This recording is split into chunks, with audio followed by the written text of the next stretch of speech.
இப்போ அடுத்து நம்ம என்ன செய்ய போறோம்? நீங்க வேற கடக்கடன்னு எல்லாத்தையும் எடுத்து வச்சிட்டீங்க. என்ன செய்ய போறீங்க? பூண்டு காரக்குழம்பு.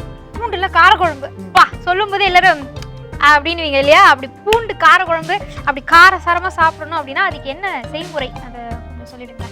பூண்டு காரக்குழம்புக்கு தேவையான பொருட்கள்: பூண்டு, தக்காளி, வெங்காயம், கடுகு, புளி, பெருங்காயம், எண்ணெய், சுவைக்கேற்ற உப்பு, மஞ்சள் தூள், மிளகாய் தூள், கறிவேப்பிலை, மிளகு. இப்போ நம்ம செய்முறைக்கு போயிடலாமா? சரி, முதல்ல பூண்டு நாம எடுத்து கொஞ்சம் தண்ணி விட்டு வேக விடணும். அதுதான் நீங்க வேக வேகமா செஞ்சீங்களோ? சரி, அது வேகணுன்றதுனால அதை முதல்லயே போட்டாச்சு. சரி, பூண்டு இப்போ வெந்துகிட்டு இருக்கு. பூண்டு காரக்குழம்பு. காரக்குழம்புனா ஏதாவது ஒரு காய் இருக்கணுமே. அதுக்கு பதில் தான் இது. உடல் நலத்துக்கு எண்ணெய் கருதி பூண்டு காரக்குழம்பா நாம போட்டுட்டு இருக்கோம். இப்போ தேவையான அளவு எண்ணெய் விடுறோம். இன்னொரு பக்கம் ஆமா, பூண்டு ஒரு பக்கம் வந்து வெந்துகிட்டு இருக்கு.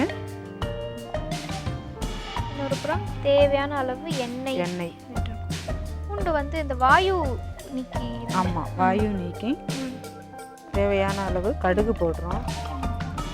பூண்டு வந்து யாருமே சேர்த்துக்க மாட்டேங்கிறாங்க. காரணம் என்னன்னா அதை சாப்பிட்ட உடனே ஒரு முறையான மனம் வீசும் இல்லையா? அதனாலே வந்து யாருமே எடுத்துக்க மாட்டேங்கிறாங்க. அதை நாம முழுமையா காரக்குழம்புல போட்டாலும் எடுத்து ஓரம் எடுத்து வச்சிருவாங்க.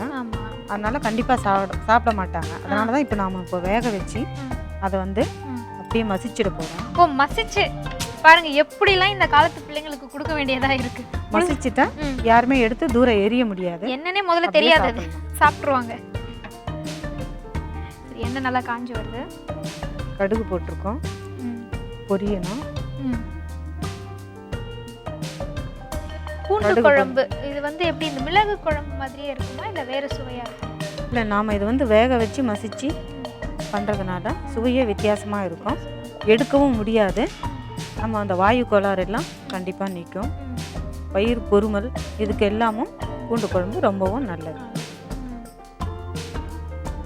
மூட்டு வலி இந்த மாதிரி நோய்களுக்கும் கொஞ்சம் பெரியவங்களுக்கு, அதிகமா நிக்கிறவங்க நடக்கிறவங்க இவங்களுக்குலாம் வந்து வாரம் ஒரு முறை பூண்டு குழம்பு வச்சு கொடுத்துடணும். கண்டிப்பா எல்லாருக்குமே வந்து நிறைய இந்த நிற்கும் வேலை நடக்கிறது இந்த மாதிரி தான் இருக்கு. அடுத்து இப்போ கடுகு பொரிஞ்சிடுச்சு. சரி, நாம பெருங்காயத்தை சேர்க்கிறோம். ஒரு சிட்டிகை பெருங்காயம் சேர்த்தாச்சு. இப்போ வெங்காயம், தக்காளி நறுக்குனது. ஆமா, மொத்தமா அப்படியே சேர்த்துடலாமா? வெங்காயம்,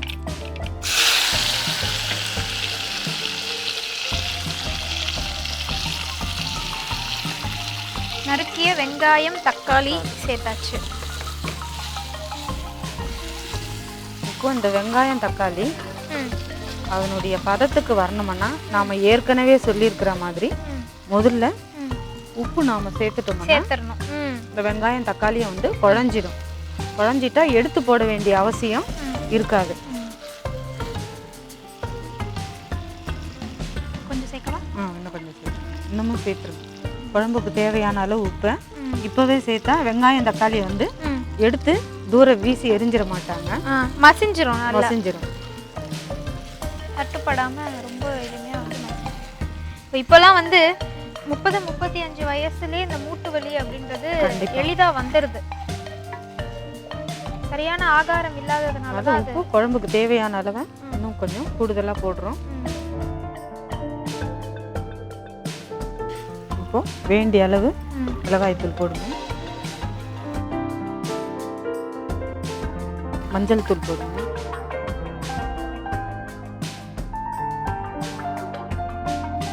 கூடுதல் சுவை ஏற்படுறதுக்கு கொஞ்சம் மிளகு தூளும் போடுறோம். மிளகுத்தூள் போட்டுருக்கோம். ஏன்னா சளி இருமலுக்கு கூட ரொம்ப நல்லது. இந்த பக்கம் இப்போ பூண்டு நல்லா வெந்துடுச்சு. அதை மசிச்சு நல்லா இப்படி மசிச்சிடணும். மசிஞ்சிட்டா கூழா போயிடும். அதனால எந்த குழந்தைங்களும் பெரியவங்களோ எடுத்து வீசி எறிய முடியாது. அப்படியே சாப்பிட்டுடலாம். இப்போ இதை எடுத்து அதில் சேர்த்துடலாம்.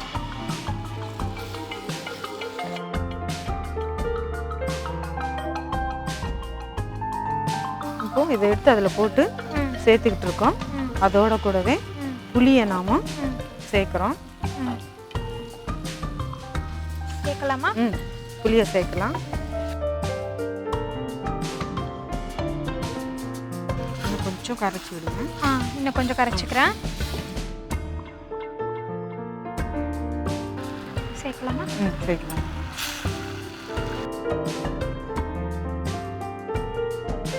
புளி வந்து நிறைய நாம் அதுக்கு தகுந்த காரமும் அதுக்கு தகுந்த சுவையும் சேர்த்துருக்கோம். அதனால் கரைச்சி கொஞ்சம் விடுறதுல ரொம்பவும் நல்லது தான்.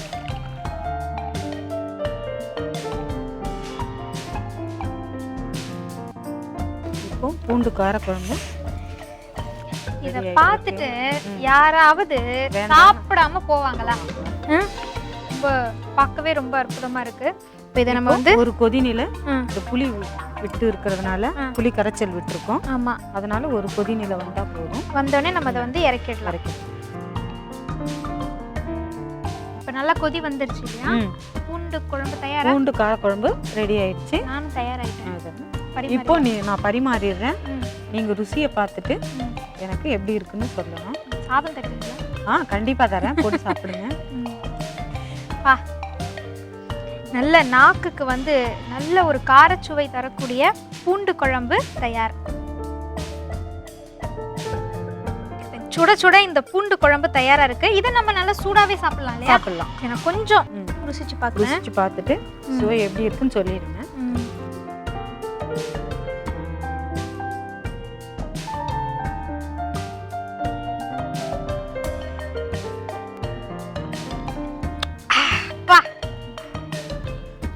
ரொம்ப அருமையா இருக்கு. புளி வேற நம்ம கொஞ்சம் அதிகமா சேர்த்திருக்கோமா, பூண்டு எங்கேயுமே தட்டுப்படல எனக்கு. பாருங்க, பார்க்கும்போது இருந்தாதான் நீங்க எடுத்து போடுங்க. ஆமா, பூண்டு எங்கேயுமே இல்லை. ரொம்ப அருமையா எப்படி மறைமுகமா நல்ல நல்ல உணவுப் பொருட்களை உடலுக்குள்ள சேர்க்கலாம், சுவையா சேர்க்கலாம் அப்படின்றதுக்கு இந்த பூண்டு குழம்பு நல்ல உதாரணம். இது எப்படி செய்யணும், இந்த செய்முறை இன்னொரு முறை சொல்லுங்க. பூண்டு காரக்குழம்புக்கு தேவையான பொருட்கள்: பூண்டு, வெங்காயம், தக்காளி, தேவையான எண்ணெய், மிளகுத்தூள், மஞ்சள் தூள், மிளகாய்த்தூள், கடுகு, உப்பு, பெருங்காயத்தூள், அவ்வளவுதான் தேவை இருக்கு. முதல்ல வந்து பூண்டை நாம உரிச்சு தண்ணி விட்டு வேக வைக்கணும். வேக வச்சு நல்லா மசிச்சிடணும்.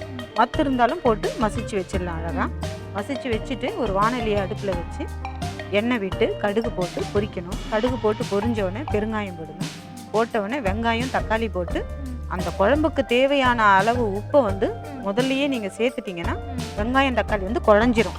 அதையும் பிள்ளைங்க தூரம் எரிய மாட்டாங்க. அதனால் அதுக்கப்புறம் நல்லா வதக்கிட்டு அதுலேயே நம்ம மிளகாய்த்தூள், மஞ்சள் தூள், மிளகுத்தூள் போட்டு அதையும் நல்லா வதக்கிட்டு புளியை கரைச்சி விட்டு இந்த மசிச்சு வச்சிருக்கிற பூண்டையும் போட்டு நல்ல ஒரு கொதிநிலை வந்தவொடனே இறக்கி சுவைக்க வேண்டியது. ரொம்ப சுவையா ரொம்ப அருமையான ஒரு கார வகையான குழம்பு வகையை எங்களுக்கு கொடுத்தீங்க. ரொம்ப மகிழ்ச்சி. ஏன்னா மறந்து போன உணவு வகைகள் எங்களுக்கு நினைவூட்டியதற்கு ரொம்ப ரொம்ப மகிழ்ச்சி. 2 உணவு வகைகளுக்கும் மனமார்ந்த நன்றிகள்மா.